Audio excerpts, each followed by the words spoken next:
Olá, pessoal, tudo bem com vocês? Então, vamos à nossa aula de hoje, né? A gente vai estudar hoje como que acontece a coordenação dos hormônios no nosso corpo, né? Então, essa coordenação, ela acontece em uma integração do sistema endócrino com o sistema nervoso que a gente viu na aula passada, tá? Os hormônios, pessoal, eles são responsáveis, né, junto com o sistema nervoso, pela manutenção do equilíbrio interno do corpo, né? E ele atua coordenando e controlando diversas reações do organismo. Além disso, esse sistema endócrino, né, que é responsável pelos hormônios, ele também regula o processo de crescimento, de desenvolvimento e de metabolismo, né? E o que é o metabolismo, para quem não lembra? É o conjunto de transformações químicas que ocorrem dentro das células do nosso organismo, tá? E essa regulação, né? Essa harmonia que precisa ter entre o meio externo e o meio interno é chamada de homeostase, tá? E quem falou primeiro sobre homeostasia foi o Claude Bernardi, né? No final do século XIX. Ele afirmou que as várias funções do corpo elas eram coordenadas como se fossem dirigidas por alguma coisa que era invisível, né? E realmente ele tinha razão. Essa tendência permanente do organismo manter a constância do meio interno, né? Estado de independência relativa do organismo em oscilações do ambiente externo é chamada de homeostasia, certo? E quem é responsável por essa homeostase no nosso corpo é os hormônios junto, logicamente, com o sistema nervoso. Bom, pessoal, então os hormônios, eles são produzidos por glândulas, né? E eles são mensageiros químicos que estão presentes em diferentes grupos de animais, tá? E existem três tipos de glândulas no nosso corpo. Então, existem as glândulas endócrinas, exócrinas e mistas, tá? Uma glândula endócrina é aquela onde o hormônio, né, é liberado diretamente na corrente sanguínea, como, por exemplo, a glândula suprarrenal, que fica em cima do nosso rim, né? Como, por exemplo, a glândula hipófise, que fica localizada no nosso encéfalo, tá? Como, por exemplo, a glândula tireoide, que fica localizada perto da nossa garganta. Todas essas glândulas são endócrinas, porque elas liberam os hormônios diretamente na corrente sanguínea. Existem outras glândulas que são chamadas de exócrinas, né? Essas glândulas, elas produzem substâncias que são liberadas em cavidades do corpo e não na corrente sanguínea, tá? Como, por exemplo, a glândula salivar, como, por exemplo, a glândula sudorípara, tá? E existem também glândulas mistas, que o exemplo mais comum que a gente tem no corpo humano é o pâncreas, porque o pâncreas ele produz tanto a insulina, que é liberada na corrente sanguínea, que a gente vai falar sobre ela depois, quanto ele libera o suco pancreático, que é liberado, que é lançado no duodeno, né, que auxilia na digestão. O duodeno é um pedaço do intestino. Então, ela libera tanto na cavidade de um órgão quanto na corrente sanguínea. Por isso que o pâncreas é considerado uma glândula mista, tá? Bom, pessoal, as glândulas endócrinas, elas têm diversas funções no nosso organismo, né? Vocês podem ver na página 188 do livro de vocês que tem um quadro onde está relacionado os principais órgãos, né? o hormônio que produz e a ação desse hormônio, certo? Isso não é para ninguém decorar. Isso aqui é para a gente compreender a ação de cada glândula, o que que ela produz, né? E a função disso no nosso organismo, tá? Então, por exemplo, a prof vai falando e vocês vão localizando ali na imagem, tá? O hipotálamo e a hipófise se localizam na parte do nosso encéfalo, né? E eles produzem a ocitocina, né? Que provoca a contração do útero na hora de ganhar o bebê. E também estimula as glândulas mamárias para produzir o leite, né? Logo depois do parto.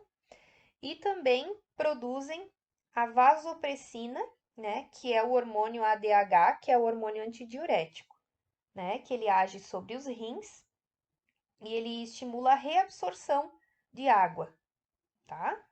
Depois a gente tem uma outra ação do hormônio da glândula hipófise, que ela atua em várias áreas, como por exemplo, o hormônio do crescimento, o TSH, que é um hormônio que ativa a tireoide, o FSH, que é o hormônio folículo estimulante, e o LH, que é o hormônio luteinizante, né, que eles agem sobre os testículos e os ovários, que a gente vai falar um pouquinho depois, e a LTH, que é a prolactina, que ela estimula o ovário a produzir os hormônios, desenvolve as mamas e provoca a produção de leite nas glândulas mamárias junto com a ocitocina, certo? A outra glândula que vocês podem reparar ali, que é uma glândula endócrina, é a tireoide, que ela produz a tiroxina, que ela regula o metabolismo do nosso corpo, tá? A outra, pertinho da tireoide, né? Um pouquinho abaixo dela é a paratireoide, que ela é uma glândula que produz um hormônio chamado parotormônio, que ele age sobre o metabolismo do cálcio, né? Liberando dos ossos para a corrente sanguínea. Então, ele age somente nessa função do cálcio. O pâncreas, que produz dois hormônios, na verdade, aqui como glândula endócrina, ele produz dois hormônios, que é a insulina e o glucagon, tá? A insulina, ela regula a quantidade de glicose no sangue, impedindo que ultrapasse os valores normais. E o glucagon, ele eleva a quantidade de glicose no sangue quando o açúcar está muito baixo. Então, um regula o outro, certo? Depois a gente vai ver que o pâncreas, como ele é uma glândula mista, ele tem uma função exócrina também, tá? As glândulas suprarrenais, né, que consequentemente renais vem de rim, então elas ficam em cima do rim, que produzem a adrenalina. A adrenalina é um hormônio que provoca o aumento da frequência cardíaca, da respiração, a contração dos músculos, né? E ela é produzida quando a gente está em estado de pânico, né? Ou de perigo, ou de susto. Os ovários e os testículos, né? Que são hormônios ovários femininos, desculpa, hormônios não, glândulas, ovários femininos, testículos masculinos. Os ovários, que são órgãos e também agem como glândulas, produzem o estrogênio e a progesterona, né? Ambos são hormônios femininos, né? O estrógeno, ele age sobre os ovários, né? Regulando a produção e a liberação dos óvulos. E também ele é responsável pelas características sexuais femininas, como, por exemplo, o crescimento dos seios, o alargamento dos quadris, é, o aumento de pelos, né? E a progesterona, ela age sobre o útero, né? Preparando o útero para receber um possível embrião. Já nos meninos, então, tem o testículo, que é um órgão e também age como glândula, que produz um hormônio chamado de testosterona, que ele age sobre os próprios testículos, né, regulando a produção e a liberação dos espermatozoides. E além disso, ele é responsável pelo desenvolvimento e pela manutenção das características sexuais secundárias masculinas, né? Como, por exemplo, o engrossamento da voz, o aumento de pelos, o alargamento dos ombros, né? Só relembrando, o que são características sexuais secundárias e primárias? Características sexuais primárias são apenas os órgãos genitais. Como, por exemplo, se você pega um bebê, se ele não tá de roupa rosa, assim, ou azul, ou que ainda é muito utilizado, você não consegue distinguir se ele é menino ou menina, muitas vezes, né? Então, a única forma de distinção é o órgão sexual, que é uma característica sexual primária. Os pelos, o engrossamento da voz, as mamas, um alargamento do quadril, tudo isso são características sexuais secundárias que vai diferenciar homens e mulheres, ok? Bom, então aqui a gente tem o pâncreas, né, que é uma glândula mista, como a prof falou para vocês, que vocês podem analisar que o pâncreas ele libera tanto suco pancreático numa parte do intestino, que é chamado de duodeno, quanto é uma glândula que libera hormônio diretamente na corrente sanguínea, tá? Os hormônios são a insulina, o mais comum que a gente conhece, que é responsável por regular a quantidade de açúcar no sangue, e o glucagon também, tá? Então, por isso que ela é uma glândula mista, que é tanto na corrente sanguínea quanto na cavidade de um órgão. Aqui, então, um pouquinho das exócrinas, né? Das glândulas exócrinas significa fora, né? Que liberam hormônios que são eliminados, né? Ou na cavidade de um órgão, como por exemplo a glândula salivar, ou para fora do corpo, né? Como por exemplo aqui onde a prof botou a flechinha, as glândulas sudoríparas, que produzem suor, que são eliminados para fora do nosso corpo, tá? Exócrinas, então é fora de células, ou é em cavidades do corpo, ou é fora do corpo. Bom, aqui a gente vai falar um pouquinho sobre a ação dos hormônios, tá? Os hormônios, mesmo que eles tenham funções bem diferentes entre si, eles atuam de uma maneira muito parecida, né? A glândula endócrina, então, que produz hormônio que vai ser liberado na corrente sanguínea, ela produz um hormônio em resposta a um estímulo e libera no sangue, secreta no sangue, libera, mesma coisa. E daí esse hormônio, ele vai chegar em todas as partes do corpo, mas ele vai atuar somente em células alvos, que são as únicas que possuem receptores que são capazes de reconhecer esse hormônio. Como vocês podem ver aqui, ó. Se essa aqui é uma célula alvo, ela tem um receptor que consegue reconhecer esse hormônio. Se a de baixo é uma célula que não é um outro tipo celular, ela não tem esse receptor. Então, ela não consegue se encaixar, não consegue reconhecer esse hormônio, então ela não vai utilizar ele, tá? A liberação dos hormônios na corrente sanguínea, ela pode ser, né, desencadear por estímulo externo ou interno, né? Externo é quando o estímulo é liberado através do ambiente. Por exemplo, quando a gente leva um susto, a adrenalina é liberada, né? A glândula suprarrenal, que se localiza em cima dos rins, libera adrenalina. Já os estímulos internos, eles têm a origem dentro do próprio corpo, né? E eles são desencadeados pela concentração de determinadas substâncias no sangue. Como, por exemplo, quando a gente tem muita glicose, come muito açúcar, né? Que é uma coisa interna, né? Muita glicose dentro do corpo, aí o pâncreas produz mais insulina, ok?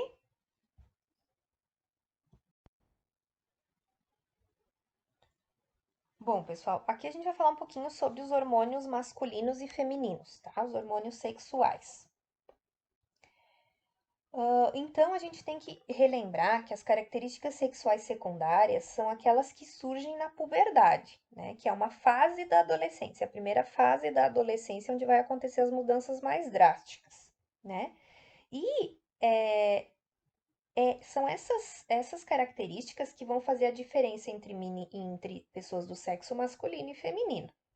Nos meninos, né, por exemplo, ocorre o amadurecimento dos testículos para a produção dos espermatozoides, ocorre o desenvolvimento muscular do tórax e das costas, né, o aparecimento de pelos na região púbica, no peito, nas axilas, também engrossa a voz. Já nas meninas, os seios e os órgãos genitais se desenvolvem, né? Como a prof falou, a bacia, né? O quadril fica mais largo e os ovários amadurecem e passam a produzir hormônios. E aí ocorre a menstruação, tá? Além dos pelos também. O início da puberdade, né? Ele traz, além de mudanças físicas, né? Mudanças no corpo, eles também trazem mudanças de comportamento. E todas essas transformações, elas são determinadas e influenciadas fortemente por hormônios, tá? No decorrer da adolescência, os testículos dos meninos, eles se desenvolvem e começam a produzir um hormônio que se chama testosterona.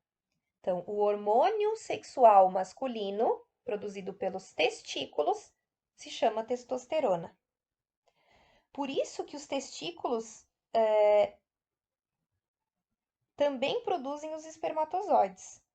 Então, os testículos, eles são considerados glândulas mistas, porque eles produzem um hormônio, né, que é a testosterona, que vai ser liberado na corrente sanguínea, e ele também produz o espermatozoide, que vai ser liberado para fora do corpo da pessoa, tá? Além dos testículos, né? Como vocês podem ver aqui, que estão localizados no escroto, né? Na parte externa do corpo, os homens também possuem vesículas seminais e a próstata, que são glândulas exócrinas, porque produzem um líquido seminal que ficam os espermatozoides, né? E esse conjunto de líquidos da glândula seminal e da próstata, ele chama-se esperma. Então, o que é o esperma? O esperma é o conjunto do líquido da próstata, da vesícula seminal e os espermatozoides. Isso é o esperma ou sêmen, tá? O homem, ele pode liberar o esperma desde a adolescência, né, até o fim da vida. Já as meninas, elas nascem com todos os seus futuros óvulos nos ovários. E é na adolescência que os hormônios, né, fazem com que esses óvulos amadureçam. Um por mês, em geral. Então, eles duram cerca de 40 anos. E aí acontece a menopausa, que é quando a mulher para de ovular e, consequentemente, para de menstruar. Certo?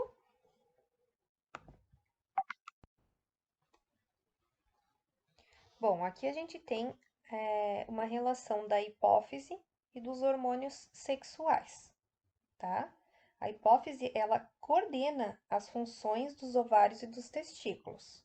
Como vocês podem ver, a hipófise se localiza na parte central do nosso encéfalo, tá? Então, assim, a hipófise, ela libera alguns hormônios.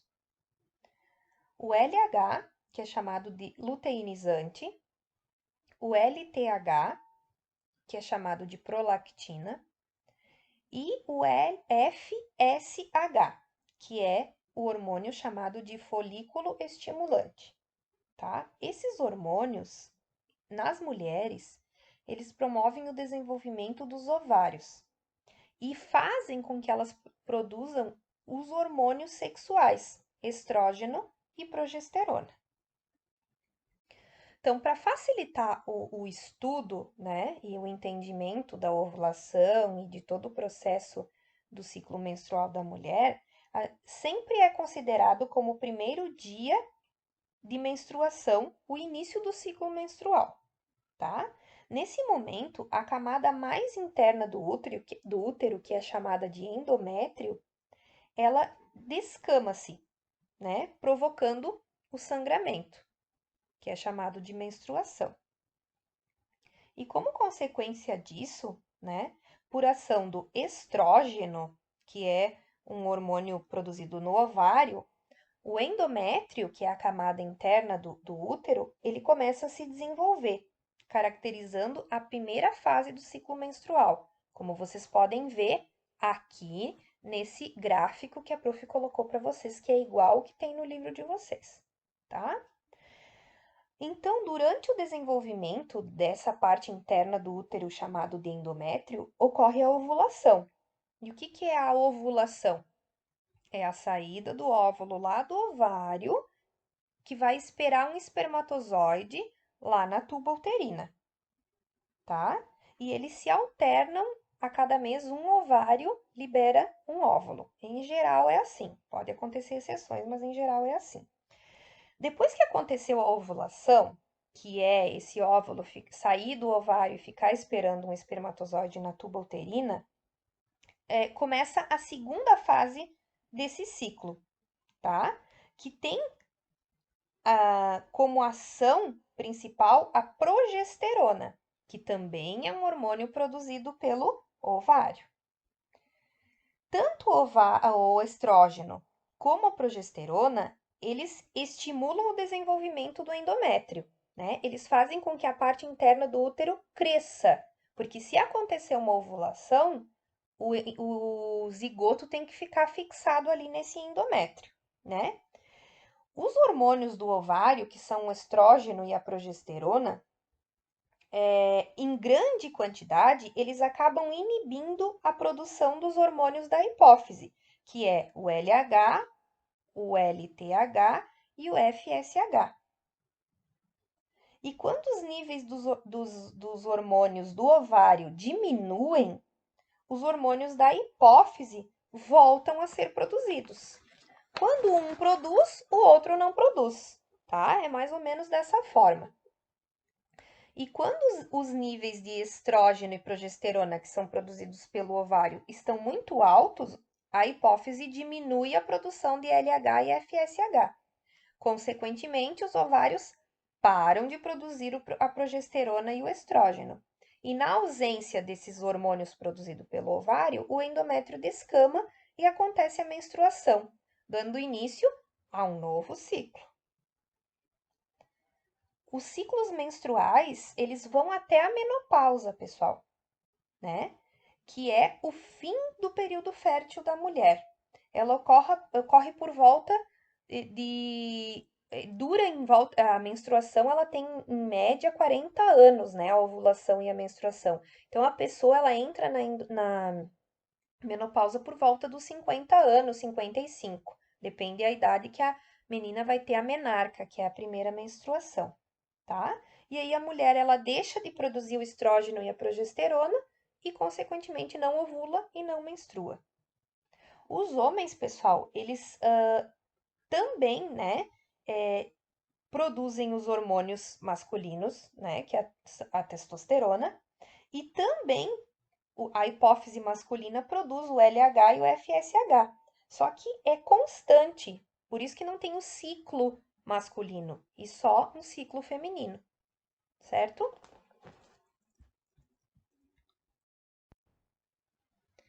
Pessoal, a aula das glândulas e hormônios era isso, tá? É um pouco complexo, sim, mas vocês têm que prestar atenção no vídeo, ler as páginas que a prof vai indicar ali, que vai ficar tranquilo. Agora eu queria relembrar vocês sobre um assunto do sistema nervoso, porque vocês vão utilizar ele para fazer os exercícios, tá? Então vamos relembrar assim, o nosso sistema nervoso ele é dividido em sistema nervoso central, que é formado pelo encéfalo e pela medula espinhal, e o sistema nervoso periférico, que é formado pelos nervos e gânglios, né? O sistema nervoso central tem a medula espinhal que fica dentro da coluna vertebral.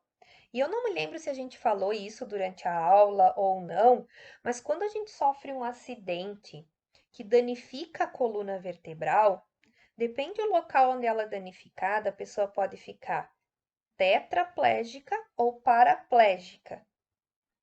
O que é isso, professora? Se a pessoa danifica a parte da lombar, por exemplo, quando quebra a coluna vertebral, vai danificar a medula, que é a mensageira, né, dos sinais químicos por todo o sistema nervoso. Então, a pessoa pode deixar de ter os movimentos das pernas, e isso se chama paraplégico, Se a pessoa tem um dano na região, por exemplo, cervical, né, ela vai danificar uma maior parte da coluna e, consequentemente, da medula. Então, ela tem a chance de ficar tetraplégica, que é não mexer o seu corpo do pescoço para baixo. Né? Por isso, todo o cuidado quando uma pessoa tem um acidente, de não mexer nela, não puxar, porque tem que esperar equipes que sejam treinadas para isso, para não danificar ainda mais a sua coluna e deixar a medula desprotegida, tá? Isso é bem importante para a atividade da aula de hoje. Um beijo, qualquer coisa vocês chamam a prof lá no chat do Teams.